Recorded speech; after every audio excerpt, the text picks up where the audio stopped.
Yo guys, what is good? Welcome back on the Uncle Sharma channel. Hope you guys are doing well. 2023 comes to a close and I hope you guys all, if you celebrate, had a great Christmas, and wishing you all a happy 2024. Hope all your dreams, hopes and targets in the coming year or so will be met and you all will be healthy and watching this channel. And today's video is about 2023. I wanted to look back at Inter's 2023 under Simone Inzaghi. And of course, it's been a fantastic year, hasn't it, guys? All around for Inter fans. Lots of Milan derbies won, lots of derbies against also Juve won, a Coppa Italia, Supercoppa to talk about, and a Champions League final with, of course, the heartbreak. So there's nothing to complain about, right? But that's the thing, human nature, we kind of, when there's lots of positive things happening, to focus on that. But actually, 2023 was a year of ups and downs under Inzaghi. And I mean, there was even one moment where I tweeted this hashtag InzaghiOut on April the 2nd. I mean, bringing this up now sounds like absolutely ridiculous, doesn't it, guys? It makes me look like an absolute idiot. But back in March, April of last year, this was a common sentiment around the Inter fans. And of course, I look like an idiot, as I said. I haven't deleted a tweet.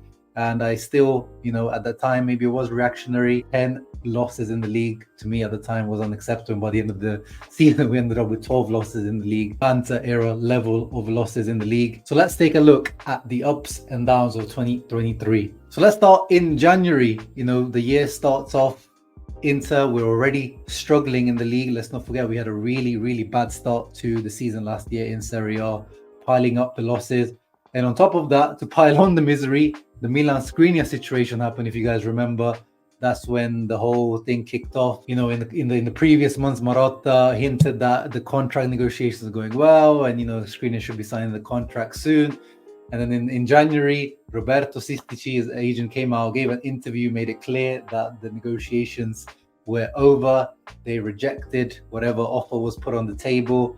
The timing of this interview was also really controversial. Inter were playing a game at the time against Empoli, and Milan Skriniar actually got sent off in that match. And even though technically he was the captain of Inter in the absence of Handanovic when he did start, January was pretty much the last time we saw Skriniar as a real Inter player, because after that, because of his injuries, or some people say injuries in quotes, he didn't really see much of the pitch, and we didn't actually really need him. And everything really ended quite sourly. I mean, especially now, the interviews he's releasing at PSG, things are not going well for him anyway, but he's getting his bag.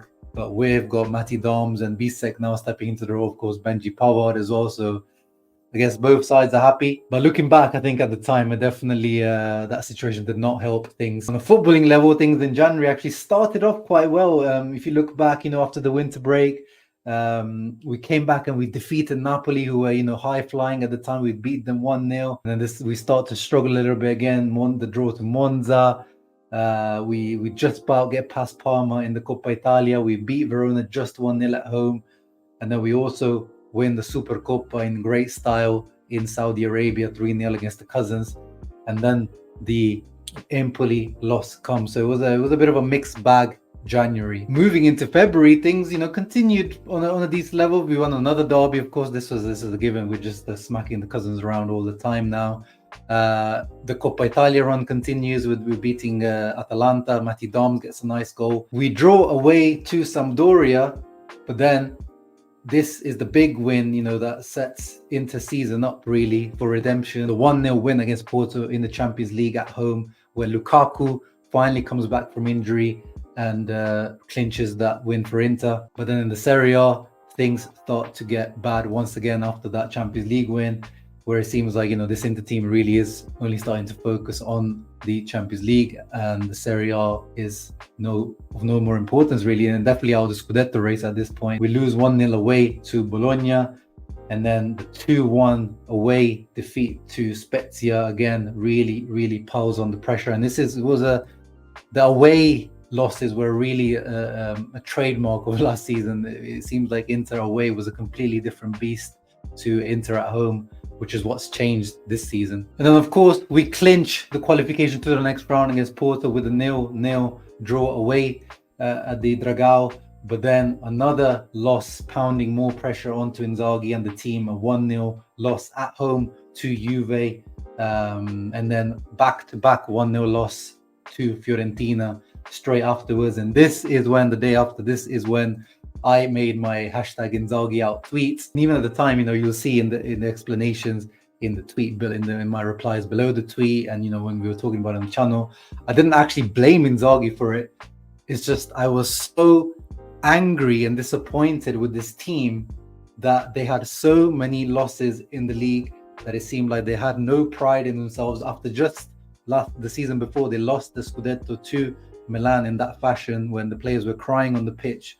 I thought the Serie A campaign this year, the squad was there, hunger should have been there, the motivation should have been there, but it just didn't look like it was. It looked like an undisciplined bunch of players that needed maybe a more disciplined head to kind of take over the reins from Inzaghi. But slowly, those cup competitions that Inzaghi is a specialist in start to turn the tide once again. Getting a result away at Juve in the first leg of the Coppa Italia semi-final. Continuing to struggle in the leagues against Salernitana, but then the massive win away to Benfica. That was such a good performance. And we also had some standout performances from the likes of Andre Onana and Denzel Dumfries, who kept Inter in the game and kept the clean sheet.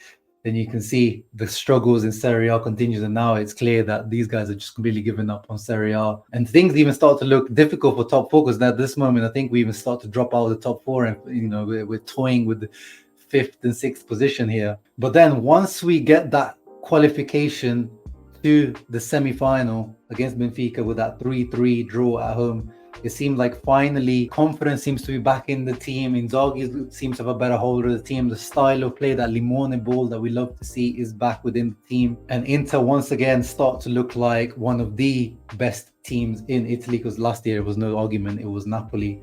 But this is where Inter's 2023 starts to turn around. 3-0 win away at Empoli in fashion. And this is also when Lukaku's finally coming back into form after his injuries. We start to see the difference he makes alongside Lautaro and Dzeko up front, winning the second leg of the Coppa Italia to get to the final, beating Lazio at home, thrashing Verona 6-0, beating Mourinho's Roma away, and then of course the usual thrashing of our cousins in the Champions League semi-final. Of course, massive. The build-up, the hype to this was insane. I can still remember it, being so nervous in the build-up to this game, the Milan derby, Champions League semi-finals. Even the neutrals were covering this one. Finally, football heritage Milano is back at the top of its game, and this really earned all the brownie points possible for Inzaghi and the team, turning the season around to secure that historic Champions League final, and then continuing that beautiful run in the Serie A to just kind of secure, top four. That was all we were playing for at the end. And then, of course, winning the Coppa Italia, fantastic display in the final, and then a great build-up to the final of the Champions League, which, of course, big heartbreak.